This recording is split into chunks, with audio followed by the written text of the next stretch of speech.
under the sprawling oaks of quiet Maplewood Commons. I stood frozen in shock. The crisp air was thick with tension as Officer Thompson secured Jasper, my blind son Jason's devoted guide dog, into the back of his patrol car. My heart sank as I watched my 16-year-old son dissolve into tears on our neatly trimmed front lawn, utterly lost without Jasper's reassuring presence. Nearby, our HOA president, Elizabeth Harding, watched the scene unfold with a smug grin, clearly satisfied with her handiwork. After spending 2 decades upholding federal law, I was now witnessing its blatant disregard right in my own yard. How far would you go if someone threatened to rip away your disabled child's lifeline and thought they could get away with it? In the aftermath of Jason's life-altering accident, the arrival of Jasper marked a turning point. This golden retriever, trained meticulously to support the visually impaired, quickly became an indispensable part of Jason's daily life. The bond they formed was instantaneous and profound. Jasper was not only a guide to the physical world, but also a steadfast companion through emotional recovery.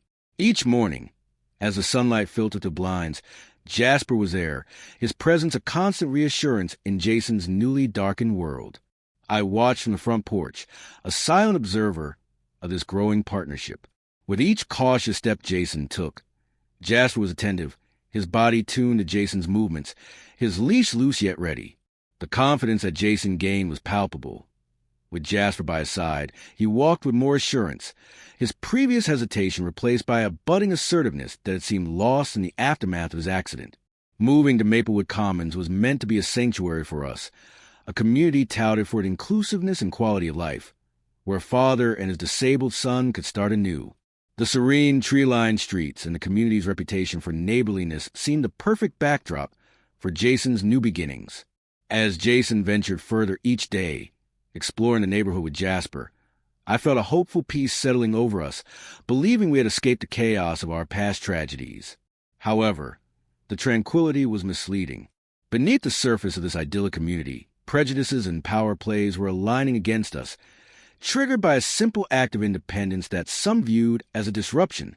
It was a stark reminder that even in the most peaceful settings, challenges lurk, ready to test the limits of our resilience and the strength of our bonds. Little did we know, Jason's newfound independence would soon be challenged by the very community we had hoped would embrace us. The first sign of trouble came subtly, yet unmistakably, 3 days after Jasper's inaugural walk through the neighborhood. A letter slipped under our door in the dead of night, its content as cold as the manner of its delivery.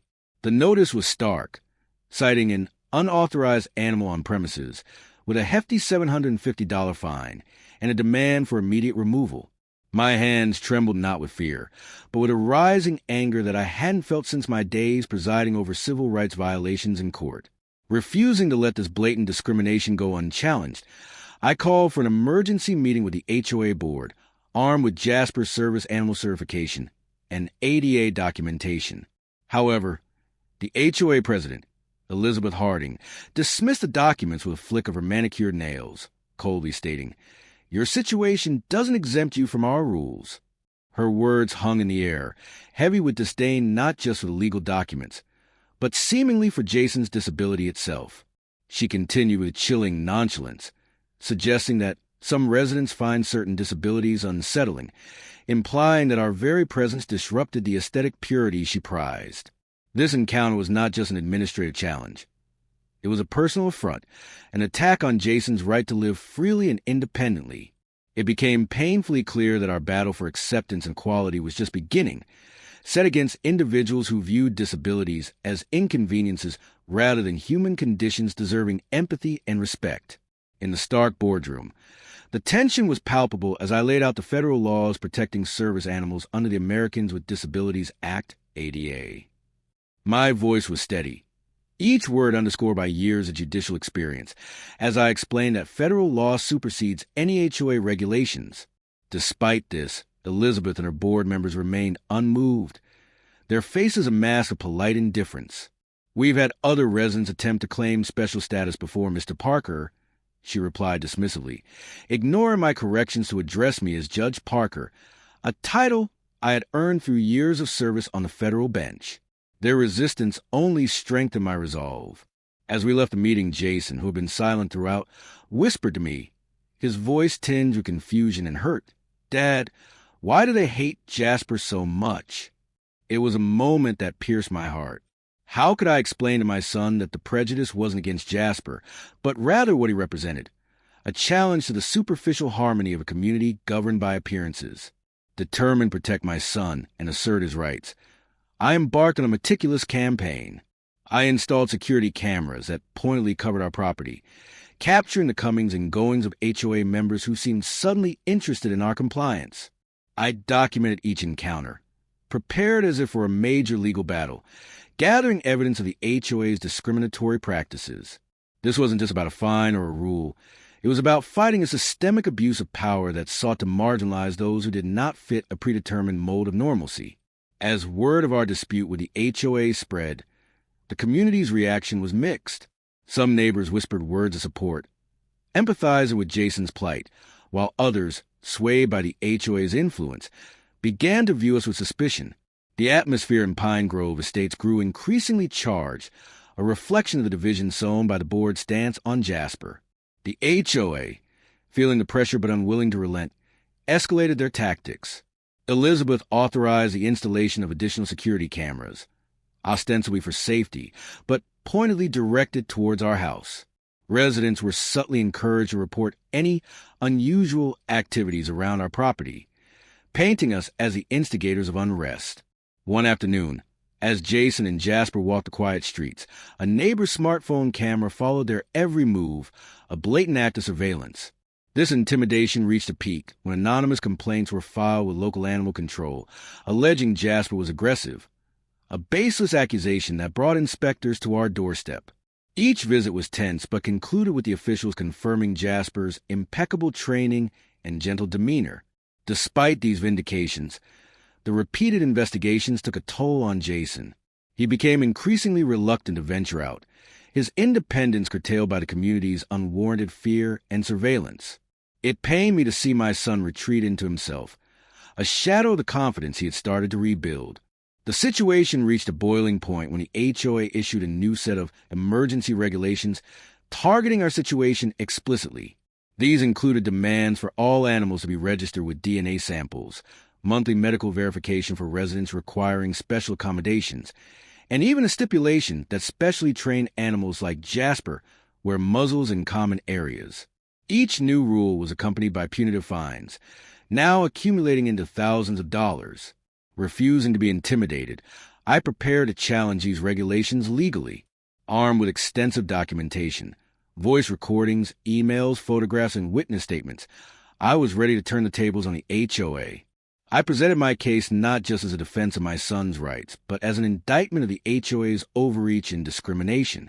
The night before the hearing, Michael and I reviewed every piece of evidence, rehearsing our responses. "Dad, are we really going to fight the whole community?" Michael asked, his voice uncertain. I assured him, "We're not fighting the community, son. We're standing up for what's right, to ensure that no one else has to face what you're going through." The hearing was tense, attended by numerous community members. As I laid out the evidence, citing specific incidents and legal precedents, the room's atmosphere shifted. The board members, faced with the undeniable proof of their discriminatory practices, struggled to justify their actions. The community's eyes were open to the harsh realities of the policies they had tacitly supported. As the legal battle unfolded, the community's perception began to shift dramatically. The details of our case, presented transparently during the hearing, stirred a wave of support from neighbors who had previously been unaware of the depth of the discrimination we faced. The stark reality of how the HOA's actions impacted not just a disabled teen, but the moral fabric of the community sparked a broader discussion about inclusivity and rights. In the days following the hearing, a grassroots movement within Pine Grove Estates began to take shape. Residents, now more informed and empathetic, started questioning the HOA's stringent policies. A petition circulated, garnering significant signatures, demanding a review of the HOA's governance and immediate cessation of discriminatory practices against families with special needs. The turning point came during an impromptu community meeting held in the local park. One by one, Neighbors stood up to share their stories and express their solidarity with us. Even those who had once been hesitant to speak against the HOA found the courage to voice their discontent. "We moved here because we believed this was a welcoming community," one neighbor expressed. "But what good are aesthetics and rules if they strip us of our humanity and compassion?"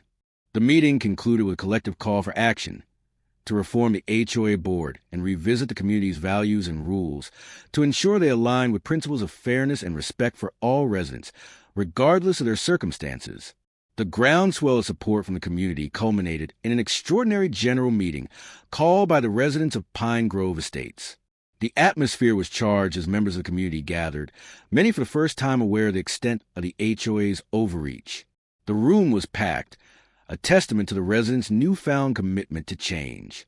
The meeting opened with a powerful statement from a longtime resident who had previously remained silent. "We are here not just to discuss a single case of injustice, but to question the very principles on which our community has been governed," she declared. This set the tone for the evening, which was both reflective and transformative. One after another, residents stood to share their grievances and experiences with the HOA's policies. It became evident that the issue was not isolated but systemic. The testimonies highlighted various instances where the HOA's actions had adversely affected the community's morale and unity.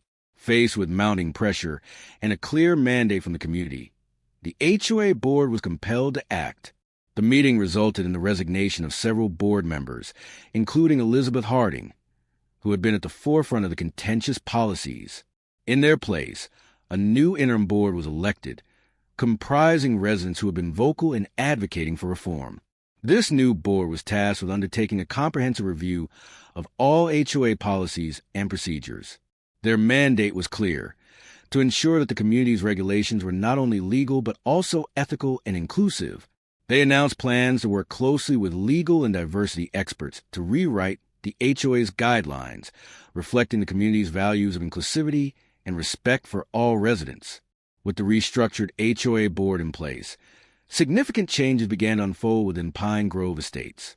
The new board was committed to transparency and inclusivity, principles that had been sorely lacking.